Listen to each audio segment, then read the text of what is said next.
how many times do I have to repeat my story until for someone to like hear me? And it's like, as an undocumented student, like I have told my story so many freaking times that it's like, okay, here we go again.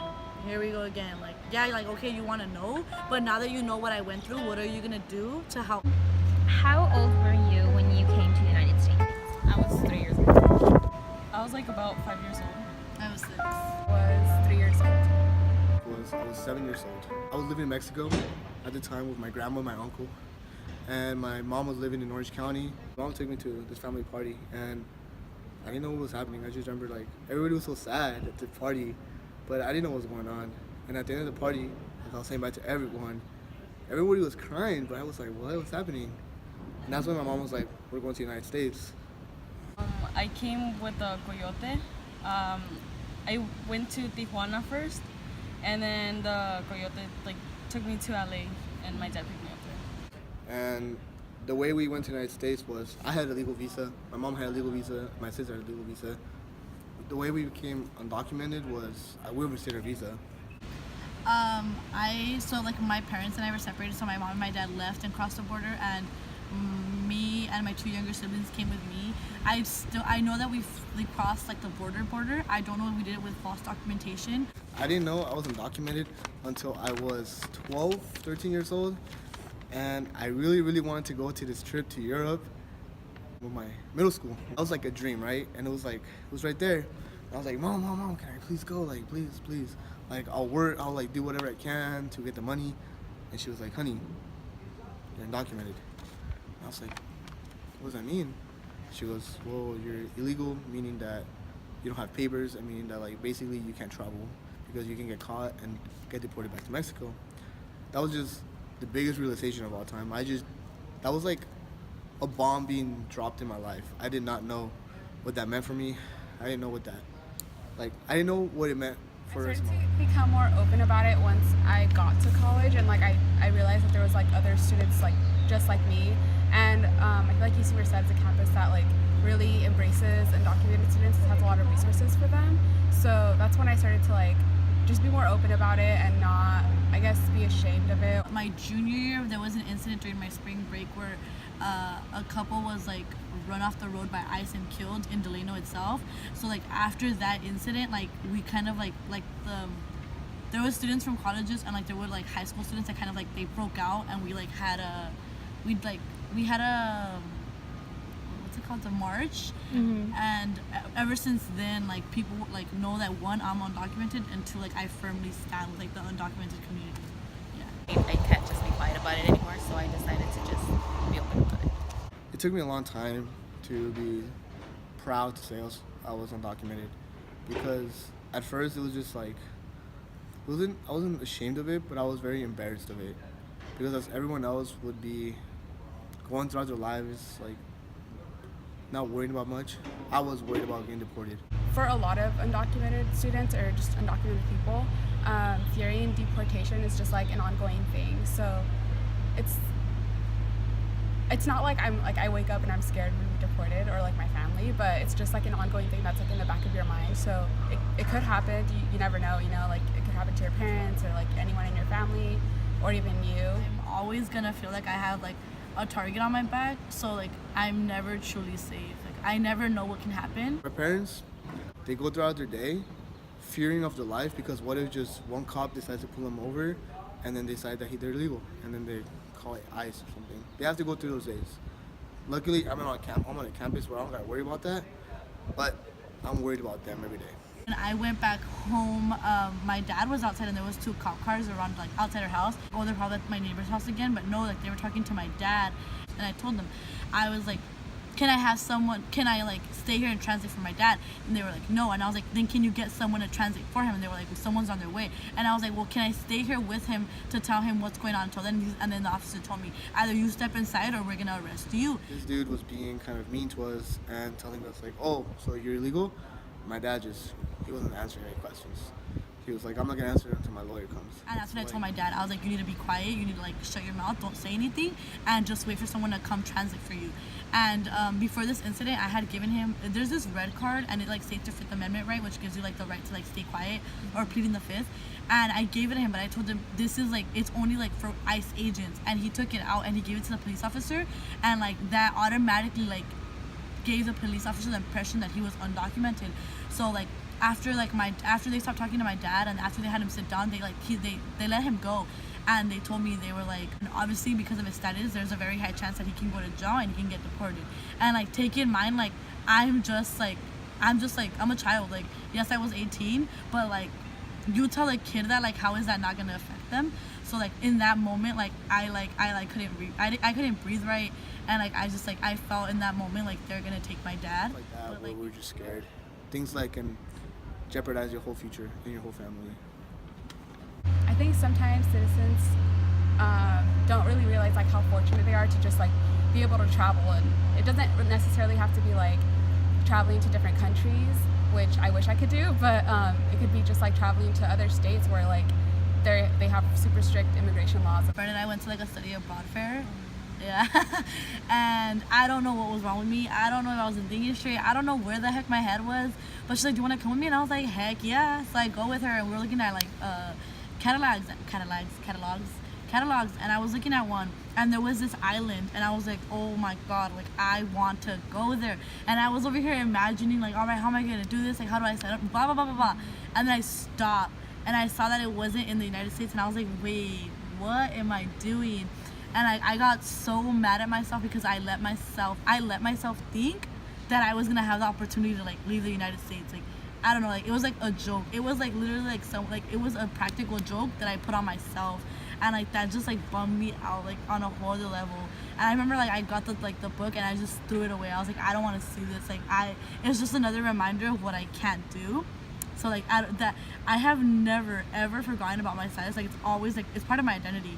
But like for some reason within that hour, like I forgot, and I lived this life where like I could travel wherever I wanted. Most of the scholarships that are open to people, like requires citizenship.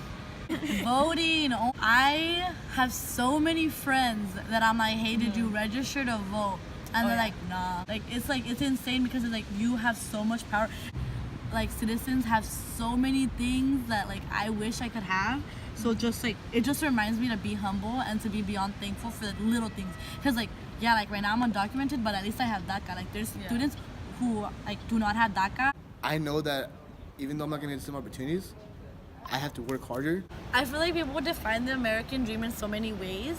I feel like the like American dream that's like portrayed with like, you know, like living like that like big house with a white picket fence. I'm never gonna live that because I don't fit the characteristics needed to live that. American dream is working hard and gaining what you deserve. I feel like my family has found their own version of the American dream, and like my parents' dream was for me to like go to college, and I'm here, so I'm pretty much living like the dream. My parents have risked so much for me, because I'm their one son that's illegal. My brother, my sister, both legal citizens, so they have risked a lot just for me. Something valuable I was always told, well, not by my parents, but my grandparents actually.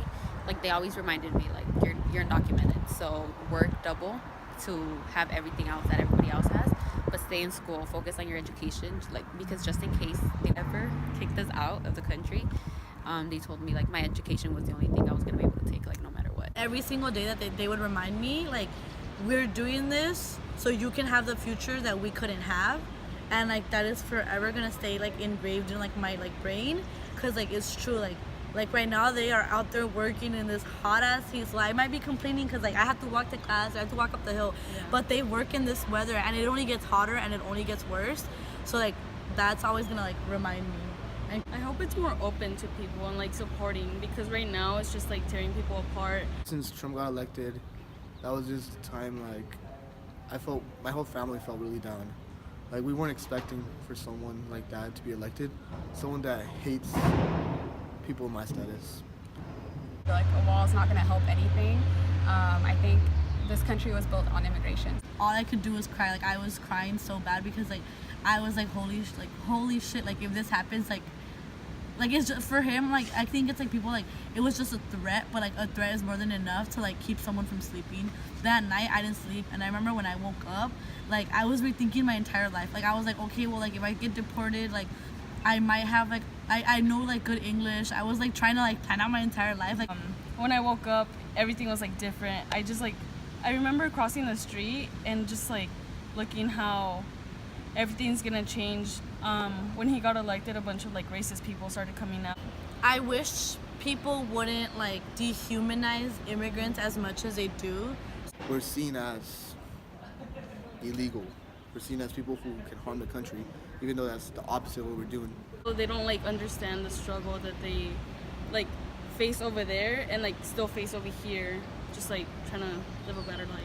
People who come here don't come here to ruin the country. People come here for a better future. It's hard living in Mexico. From where I came from, there's nothing but narcos and criminals, because like it's just so hard out there. My uncle got kidnapped and I haven't seen him since. It's things like that that they try to get away from.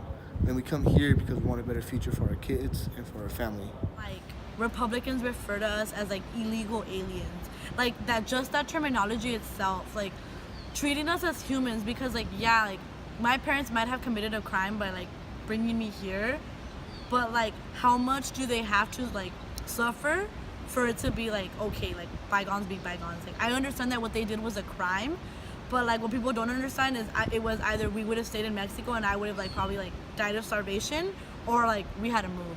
So like just like to be more accepting and understanding of why people did what they had to do.